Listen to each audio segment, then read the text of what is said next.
weird video games.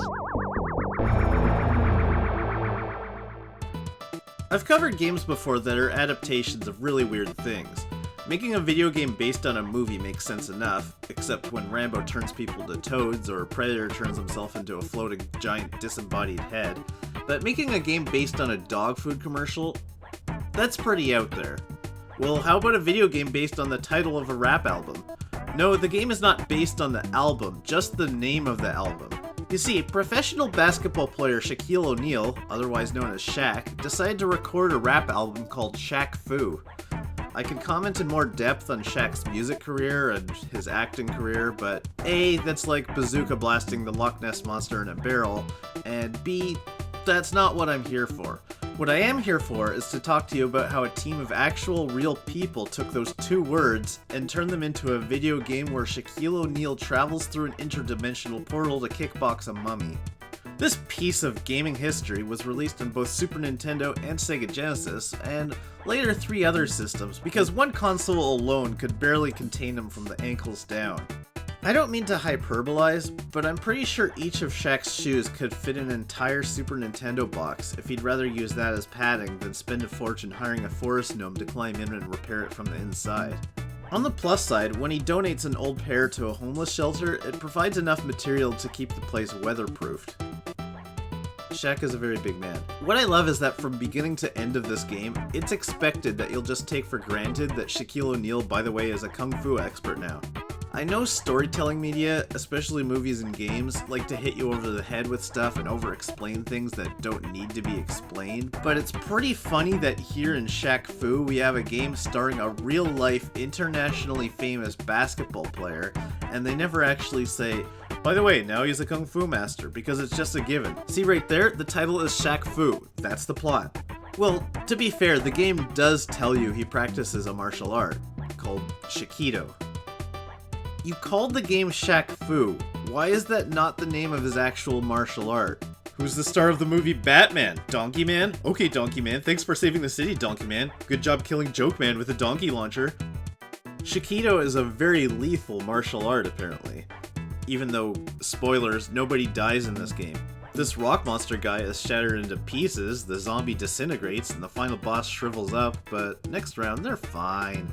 Even when they're completely defeated, they can still talk to you afterwards. Anyway, maybe Shaquito is so lethal because it allows him to generate fire with his punches and kicks, and throw Shakuriken. Okay, that's pretty awesome, Shaq Fu. So the game starts with Shaq following a sign that promises Kung Fu, and just walking into some shady and mysterious Japanese dojo like I guess he does all the time, and the shopkeeper tells him he's descended from the stars and that a little boy has been kidnapped and he has to go into a parallel dimension to save him.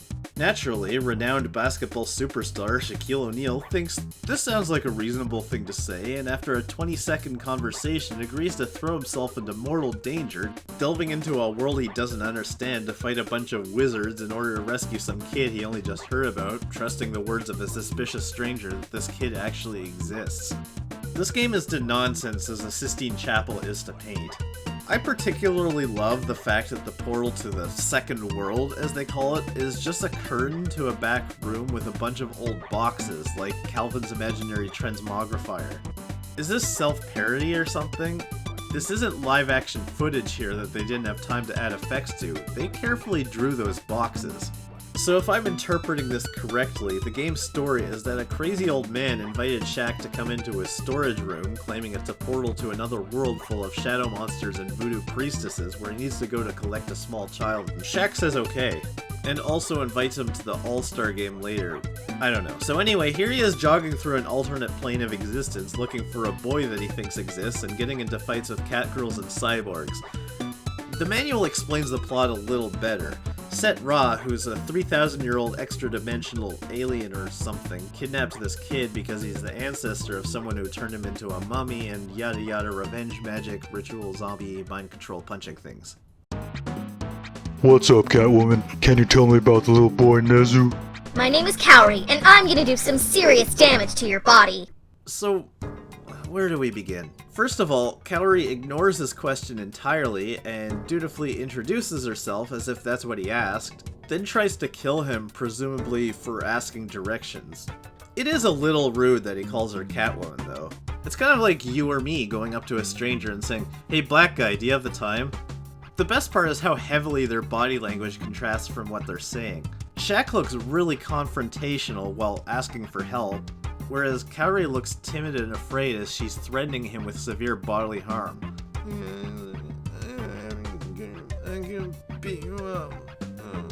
Also, I can't help but notice that Shaq is completely unfazed by the fact that he's talking to some kind of extra-dimensional monster. He just casually goes up and says, "What's up, Catwoman?" like it's normal. He's taking all this weird stuff really well. This appears to be some kind of undead sorcerer guy. His name is Green Skeletor. Judging from his attire, he learned to fight by getting into repeated fistfights in the park after getting caught flashing people. Tell me where the boy Nezu is, before I beat it out of you. Yeah, right. I was supposed to know you First, I'd like to point out that saying, "I'll slap you silly," is about as threatening as Bob Ross reading a poem written by Mr. Rogers while walking a tightrope over Skittles inside a giant alien spaceship rocketing through the space between dimensions where the color of red doesn't exist and the only currency is these glowing elliptical crystals crafted by an elder race of Amazon pineapples. Sorry, I lost my train of thought. Second, I'm not sure why you'd tell him what he wants to know after you've slapped him silly. I mean, unless you actually kill him, you're basically helping him now. Whispering the answers he seeks to your enemy as he dies? Okay, that's intimidating. Saying you'll whisper in his ear after beating him in a karate match sounds more seductive than threatening. You call yourself Diesel? Ha ha ha! Portal to another world? Sure. I'm the only one who can save a little boy? Whatever. Talking cat girl, zombie wizard, I'm down. But a guy named Diesel? Why, that is just so absurd I could vomit from laughter. Note that Diesel is just some guy from Earth. He has no involvement in this whatsoever. He just wandered over to this strange place and now he wants to fight you. That's not my own dismissive interpretation, that's the official explanation. There's also a cyborg. This voodoo priestess, named Voodoo, has the ability to stab a little voodoo doll. Okay, why doesn't she just do that all the time? Just stand there and stab that doll and you're invincible. I should turn you into a little frog, but since you won honorably, I will let you pass. What? If you were able to just turn him into a frog the whole time, how is this even a fight? It's like she was handed a success machine that had 2 buttons labeled win, and she didn't press either of them. It's like if Yngwie Malmsteen was dying and was told he could live if he defeated death in a guitar solo duel, and he was like, "I'm gonna play Baba Black Sheep." I'm gonna rock your chair, Grandpa. Why is it that Shaq's taunts all sound like come-ons? Somewhere in the second world, Beast brings his skeleton soldiers to life. Just so you know, you don't face any skeletons in this game. You don't see a skeleton soldier anywhere.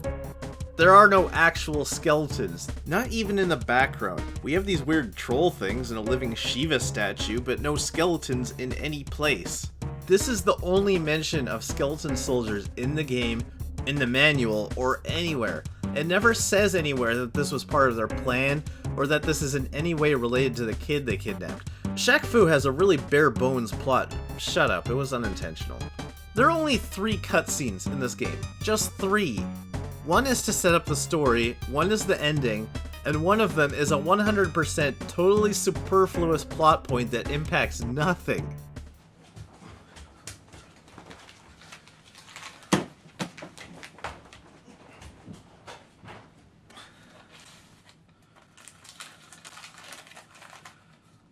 Note to self, I am you from the future. It's imperative that you put a monkey in this video. Okay, I'll keep that in mind. The 2 versions of this game weren't completely identical. The Genesis had more characters and levels for some reason. I don't know why. It's not like the Super Nintendo couldn't handle the extra data. Maybe they had more issues developing it on time and had to release it without all the intended features. They were both released on the same day. Who knows? I like to think they were just finishing up, and then out of the blue, Shaq called them up and said, Yeah, I want a cyborg in the game, and an old Chinese man and a guy named Diesel. It's a funny name, right guys? And a rock monster, and that kid you're supposed to save? Yeah, I think you have to fight him too. Okay, you guys are doing a great job. Let's make it happen. Yeah, you know how the whole point to the game is that you have to find that kid? Turns out for the Genesis, they made him a playable character. Nezu has some kind of psychic chi or something. Maybe that's why Set Ra wanted him, besides the whole revenge thing and breaking the mummy curse or whatever. The important thing is, since in story mode you face every character, that means you have to fight the kid you're supposed to save. Our hero, a 7'1" powerhouse of muscle, beats up a 12-year-old kidnapped child. Please, somebody adapt this into a movie. I would pledge to that Kickstarter so fast. Of course they explain this with the whole brainwashing thing, but then once you win that fight, the spell is broken. Then you go on to fight one more henchman and then the final boss. But why? You have the kid. You can just go home now. Plot's over, guys. I remember when I played Mortal Kombat way back in the day, how I looked in the manual and it had stats on all the characters, including their age. For Raiden, it said Eternal, which was kind of trippy. It was especially weird considering how very mortal he actually was in the game. Taking a beating, bleeding, getting murdered, you know, mortal stuff. But yeah, other than being the only immortal in Mortal Kombat, it still sort of made sense. In Shaq Fu, Set Ra is 3,000 years old, but he also has a monster sidekick named Beast, whose age, like Raiden's, is also listed as Eternal. It really feels like the only reason they mention age at all is so they could rip off Mortal Kombat's immortal shtick without actually explaining how he's immortal. Oh, and if you read the backstory, it says that Set created Beast from his own shadow. Then he's not eternal! It says right there that he was created! That's a finite age. And even if Beast's age isn't technically infinity, he can't be as old as time, or any age older than 3,000 years really, since that's Set's age, right? Is it possible for Beast to be older than the dude that created him? I'd ask my dad, but he hasn't been born yet. And what do you mean Beast's origin is unknown? It says right there. I will travel through time to fight you again someday. Since Ra will not let you take the boy, you will not succeed. You can time travel? Okay, great. We just found out right before the end of the game that time travel is part of the canon. That's a little like having RoboCop show up at the end of Winnie the Pooh. We never actually see anyone time travel at all. If the creature from the Red Lagoon here has had this ability all along, couldn't he go DeLorean his way back to the 70s and kill Shaq in his sleep as a baby or something? Or prevent the old man from telling Shaq to climb into his magical cardboard clubhouse of sexually ambiguous motives? Or seriously, the whole reason he wants the kid, I thought, was to get revenge and break his spell because he's a descendant of the guy who cursed him. He can just take the fight to the actual first guy who cursed him, rather than taking it out on his great to the power of 60 grandson thousands of years later.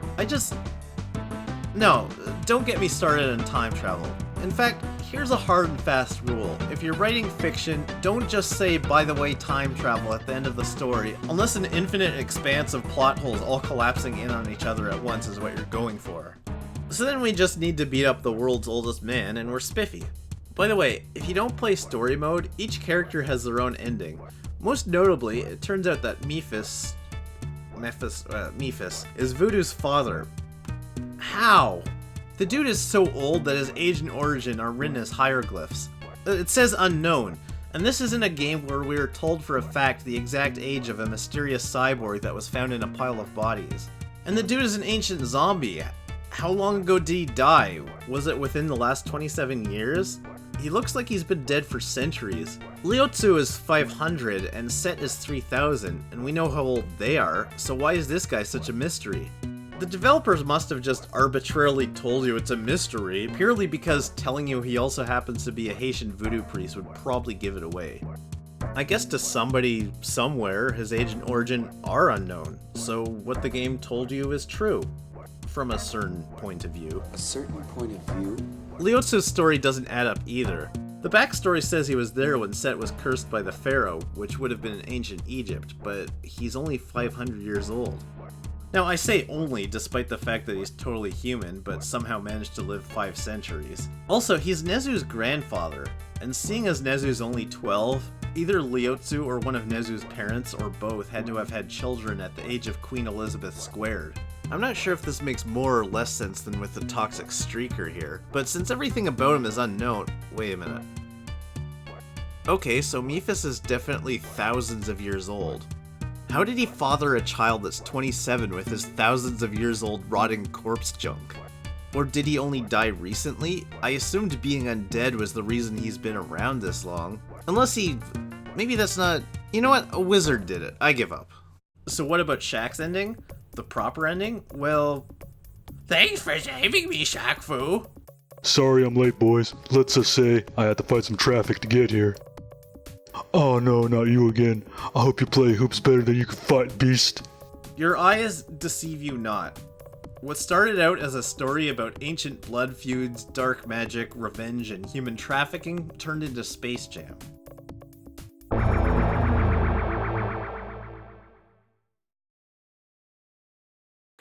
Somewhere in the second world, Beast brings his skeleton soldiers to life. Wait, so there's no point to me doing this? Hang on, let me turn this off. Dude, seriously? There's not even anything in these cutscenes? I mean, there's not even any real skeletons or... That's it, I'm going back to MMOs. What's a hug?